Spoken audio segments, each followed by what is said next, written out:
এই কালেমার আন্দোলন যারা করে তারা আল্লাহ ছাড়া পৃথিবীর কাউরে ভয় পায় না, আর তারা চায় কালেমার পতাকা পৃথিবীর মধ্যে যেন পথ পথ করে উড়ে, ঠিক কিনা? বাংলার জমিনে কালেমার পতাকা উড়ুক, আমরা চাই কি চাই না? কোনো একদিন এ দেশের আকাশে কালিমার পতাকা উড়বে, সেদিন সবাই খোদাই বিধান পে দুঃখ বেদনা ভুলবে। কোনো একদিন এ দেশের আকাশে কালিমার পতাকা উড়বে, সেদিন সবাই খোদাই বিধান পে দুঃখ বেদনা ভুলবে। চিৎকার করে বলেন ঠিক কিনা? এই কালেমার সমাজ যদি হয়, ওই সমাজে কেউ লাঞ্ছিত হবে না, ওই সমাজে কোনো নারী নিগৃহীত হবে না, ওই সমাজের কোনো কাজের মেয়েরা ধর্ষিত হবে না, ওই সমাজে দুর্নীতি থাকবে না, ঘুষ থাকবে না, চাঁদাবাজি থাকবে না, টেন্ডারবাজি থাকবে না। সমাজটারে শান্তি দিয়ে সমৃদ্ধ করে দিবে কে? এজন্য সব সময় জিকির করতে হবে একজনের, চিল্লায় বলেন তিনি কে? শ্রেষ্ঠ জিকির হচ্ছে লা ইলাহা ইল্লাল্লাহ। পড়তে রাজি আছেন? সব সময় জিকিরটা করতে রাজি আছেন? Every night and every day,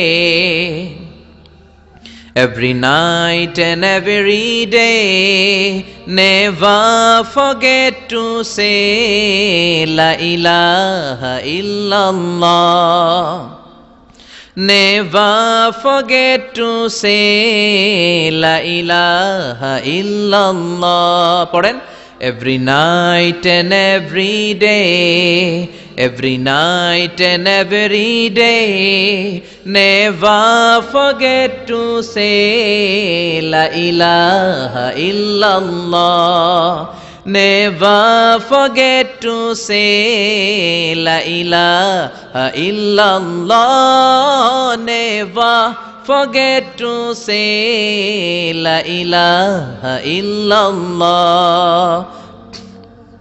When you're walking down the street, use your time and repeat and say in every heartbeat la ilaha illallah. When you're walking down the street, use your time and repeat and say in every heartbeat la ilaha illallah. Every night and every day, every night and every day, never forget to say la ilaha illallah. চিল্লায় বলেন ঠিক কিনা? দিনে রাতে যে কোনো মুহূর্তে আমাদের জিহ্বার মধ্যে থাকবে কি? কথা বলেন, জিহ্বায় থাকবে কি? এজন্য বিশ্বনবী বললেন, আফদালুয যিকরি লা ইলাহা ইল্লাল্লাহ, আল্লাহর কাছে সবচাইতে প্রিয় জিকির হলো লা ইলাহা ইল্লাল্লাহ। আবার বিশ্বনবী বললেন, আহাব্বুল কালামে ইলাল্লাহি আরবাআ, আল্লাহর কাছে সবচাইতে প্রিয় কথা হলো চারটা। কয়টা? সুবহানাল্লাহ, আলহামদুলিল্লাহ, লা ইলাহা ইল্লাল্লাহ, সুবহানাল্লাহ।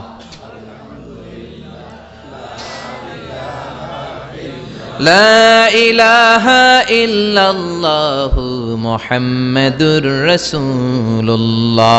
সুবহানাল্লাহ পড়েন। চারটা কথা আল্লাহর কাছে সবচেয়ে প্রিয়। একটা হচ্ছে সুবহানাল্লাহ, আরেকটা হচ্ছে আলহামদুলিল্লাহ, আরেকটা হচ্ছে লা ইলাহা ইল্লাল্লাহ, আরেকটা হচ্ছে আল্লাহু আকবার। এই যে শুরুতে তিনটা তাকবীর দিছি, এই তাকবীরটা আল্লাহর প্রিয় কথা যে চারটায়, চারটার মধ্যে একটা আছে না নাই? আওয়াজ করে পড়েন আল্লাহু আকবার। সবচেয়ে প্রিয় আল্লাহর কাছে এই চারটা কথা। লা ইয়াদুররুকা বিআইয়িহিন্না বাদাতা, বিষ্ণু বললেন এই চারটার যেটা দিয়ে শুরু করতে মন চায় করো, কোনো সমস্যা নাই। সুবহানাল্লাহ পড়েন। এজন্য ফরজ নামাজের পরে এই তাসবিহগুলো পড়বেন। আব্দুল্লাহ ইবনে আমর ইবনে আস তিনি বর্ণনা করেন, আমি বিশ্বনবীকে আঙ্গুলের গিরা দিয়ে এই তাসবিহগুলো পড়তে দেখেছি। রাআইতুন নাবিয়্যা সাল্লাল্লাহু আলাইহি ওয়াসাল্লাম ইয়াকিদু তাসবিহা বিয়ামিনি, আমি বিশ্বনবীর ডান হাতের আঙ্গুলের গিরায় এই তাসবিহগুলোকে পড়তে দেখেছি। পড়তে রাজি আছেন? ডান হাত তোলেন, এই আঙ্গুলের করের মধ্যে এভাবে রাখেন, এইভাবে রেখে নামাজের পরেই সুবহানাল্লাহ আলহামদুলিল্লাহ পড়তে রাজি আছেন? সুবহানাল্লাহ 33 বার, আলহামদুলিল্লাহ 33 বার, আল্লাহু আকবার 33 বার পড়তে রাজি আছেন সবাই? আল্লাহ তুমি কবুল করো। ফরজ সালাতের পরে আমরা মুনাজাত দেওয়ার জন্য পাগল হয়ে যাই। আসসালামু আলাইকুম ওয়া রাহমাতুল্লাহ, আসসালামু আলাইকুম ওয়া রাহমাতুল্লাহ, আমিন ইয়া আরহামার রাহিমিন। আছে না নাই? চান্দলায় মনে হয় নাই। কিন্তু বিশ্বনবী সালাম ফেরানোর পরে সর্বপ্রথম যে আওয়াজটা করতেন সেটা হচ্ছে আল্লাহু আকবার। এরপর 3 বার পড়তেন আস্তাগফিরুল্লাহ আস্তাগফিরুল্লাহ আস্তাগফিরুল্লাহ। এরপর আয়াতুল কুরসি একবার। কয়বার? মান ক্বারা আয়াতুল কুরসি দুবুরা কুল্লি সালাতিন মাকতুবা লাম ইয়ামনাহু মিন দুখুলিল জান্নাতি ইল্লাল মাউত। প্রত্যেক ফরজ সালাতের পরে যে একবার আয়াতুল কুরসি পড়ে তার জান্নাতে ঢোকার ক্ষেত্রে আর কোনো বাধা থাকে না, একটা জিনিস ছাড়া, সেটা হচ্ছে মরণ। লোকটা মরে না তাই জান্নাতে যায় না, মরলেই জান্নাতি। আল্লাহু আকবার। এরপরে 33 বার সুবহানাল্লাহ, 33 বার আলহামদুলিল্লাহ, 33 বার আল্লাহু আকবার। সবশেষে মিলাবেন লা ইলাহা ইল্লাল্লাহ ওয়াহদাহু লা শারীকা লা লাহুল মুলকু ওয়া লাহুল হামদু ওয়া হুয়া আলা কুল্লি শাইইন কাদির। এরপরে পড়তেন আল্লাহুম্মা আনতাস সালাম ওয়া মিনকাস সালাম তাবারাকতা ইয়া যাল জালালি ওয়াল ইকরাম। এরপরে পড়তেন আল্লাহুম্মা লা মানিআ লিমা আ'তাইতা ওয়া লা মু'তিয়া লিমা মানা'তা ওয়া লা ইয়ানফা'ু যাল জাদ্দি মিনকাল জাদ।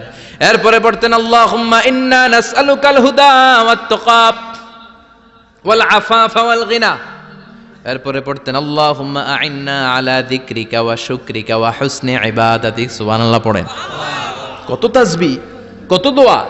আবার ফজরের সময় পড়তেন আল্লাহুম্মা বিকা আসবাহনা ওয়া বিকা আমসাইনা ওয়া বিকা নাহইয়া ওয়া বিকা নামুতু ওয়া ইলাইকান নুশুর। সুবহানাল্লাহ পড়েন। এগুলো পড়ে না?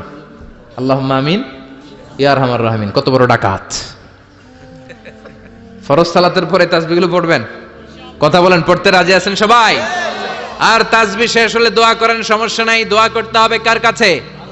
বিশ্বনবী বললেন না দোয়া মুখুল ইবাদা, দোয়া হলো ইবাদতের নির্যাস। যার দোয়া নাই ওর কিচ্ছু নাই। দোয়া করেন নাই তো নামাজে কাজ হবে না, দোয়া করেন নাই রোজায় কাজ হবে না। কথা কন। আর দোয়া মুখুল ইবাদা, দোয়া হচ্ছে ইবাদতের নির্যাস।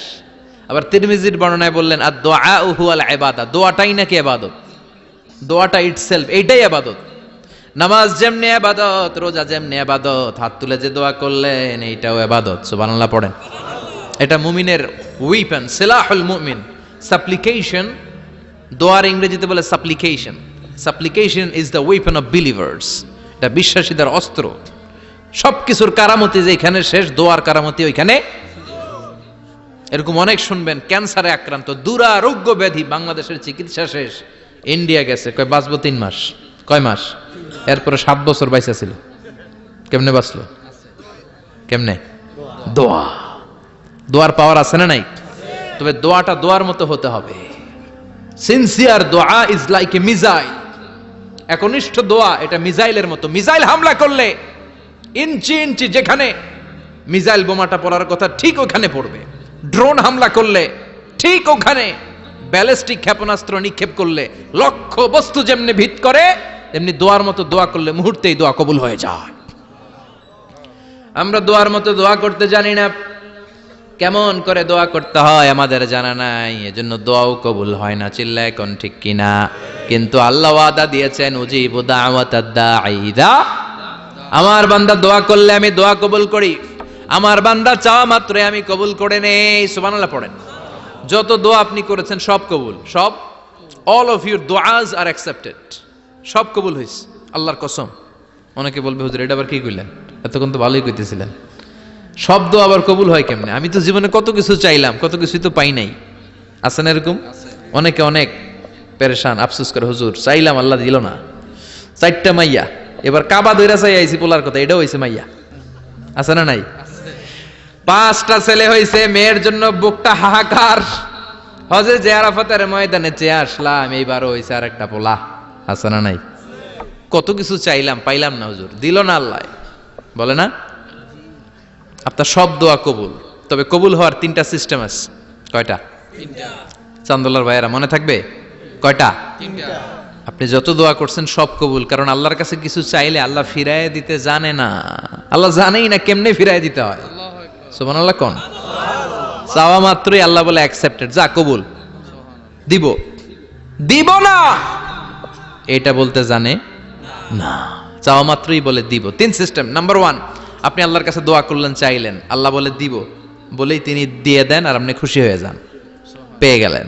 নাম্বার টু, আপনি আল্লাহর কাছে দোয়া করলেন, চাইলেন, তখনও আল্লাহ বলে দিব, তবে এখন না, সবুর, একটু পরে দিব। কখন দিলে আমার জন্য ভালো, আমার চেয়েও ভালো জানে কে? পরে দিবে। নাম্বার থ্রি, চাইলেন, দোয়া করলেন, আল্লাহ তখনও বলে দেব, তবে এখনো না, পরেও না, কিয়ামতের দিন যেদিন বিপদে পড়বে ওই দিন দেব।